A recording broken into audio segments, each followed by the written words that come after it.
Assalamualaikum warahmatullahi wabarakatuh. Halo teman-teman, jumpa lagi di Ariane Channel. Oke, buat teman-teman yang klik video ini, saya harapkan mudah-mudahan teman-teman selalu dalam kondisi sehat walafiat. Baik, di kesempatan kali ini saya akan mengajak teman-teman untuk melihat sebuah video dari Malaysia tentang pendapat orang Malaysia tentang salah paham orang Malaysia terhadap Indonesia. Demikian satu buah judul ya dari channel Malaysia yang akan kita lihat di kesempatan kali ini. Seperti apa salah paham dari orang Malaysia terhadap orang Indonesia. Oke, kita akan coba lihat, tapi jangan lupa teman-teman silakan ya bisa subscribe dan like channel ini. Kita ke videonya. Apa kita ingat kita tak ada salah faham juga ke? Orang Malaysia pun ada juga salah faham kepada Indonesia. Yang pertama, ada yang anggap kalau orang Indonesia ni dia mesti orang Jawa. Kalau kita jumpa, contoh kita pergi ke Jakarta, orang Jawa. Kita pergi sambung belajar dekat Medan, orang Jawa. Tak, dia orang Jawa memang betul majoriti.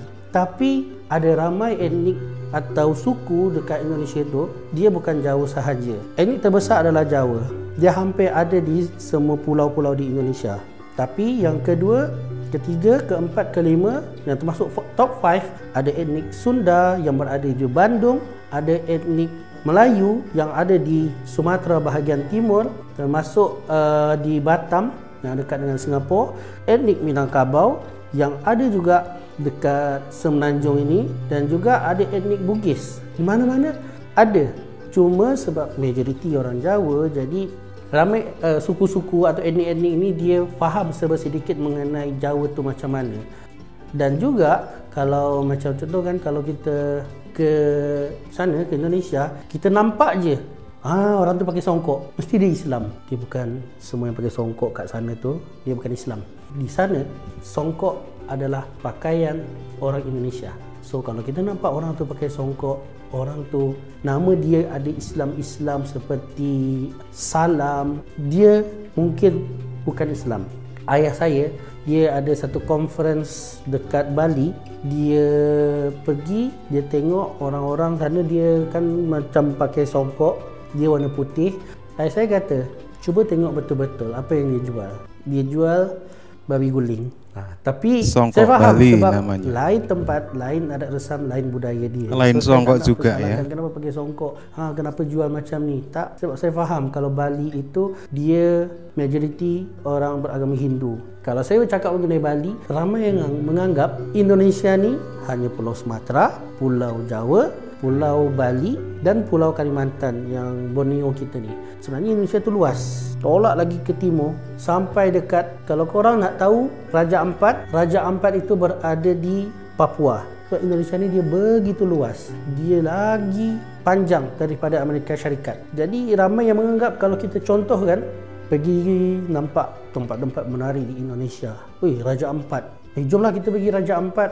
Dia bukan sedekat itu.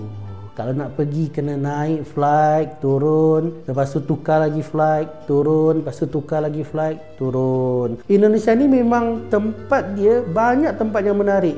Lebih banyak daripada Malaysia, saya cakap jujur. Sebab Indonesia luas. Sebab dia begitu luas, satu tempat itu nak pergi ke sana, dia yang kita anggap sekejap sahaja, dia sebenarnya mengambil masa yang lama. Pernah masa saya belajar di UI, Universiti Indonesia, saya nak pergi jalan-jalan ke Taman Mini ya, yang dia dekat je, Indonesia. macam contoh dari PJ kita nak pergi ke Gombak. Tapi Masya Allah, tahan lama juga nak naik public transport lagi. Tapi waktu itu saya pergi tu tahun 2012, MRT tak ada lagi.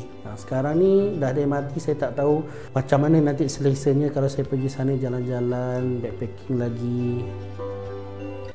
Oke teman-teman ya, demikian ya penjelasan tentang salah paham orang Malaysia tentang orang Indonesia.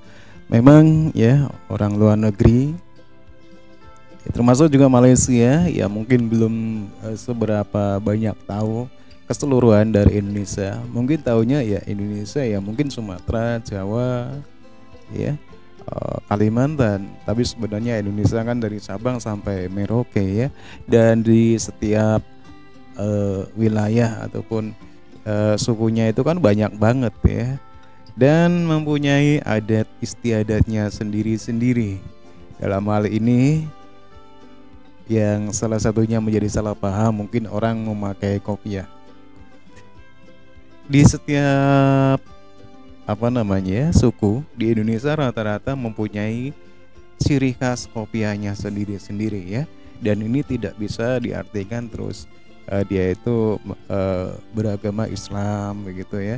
Seperti di Bali ataupun di daerah-daerah lain juga mempunyai ciri khas songkoknya masing-masing. Jadi ini salah satu yang mungkin menjadi salah paham dari orang-orang Malaysia. Kalau orang memakai songkok itu dikiranya Islam ya, karena di setiap daerah di Indonesia itu mempunyai ciri khas songkok tersendiri ya, tersendiri ya, baik itu di Dayak ataupun di Irian Jaya pun punya songkok, tapi songkoknya berbeda ya. Terus di Maluku juga punya ya. Di semua suku ya ada songkok yang menjadi ciri khas. Oke teman-teman ya, demikian ya satu buah video yang berjudul tentang salah paham orang Malaysia terhadap Indonesia. Terima kasih, silakan teman-teman bisa berkomentar, dan wassalamualaikum warahmatullahi wabarakatuh. Jangan lupa like dan subscribe.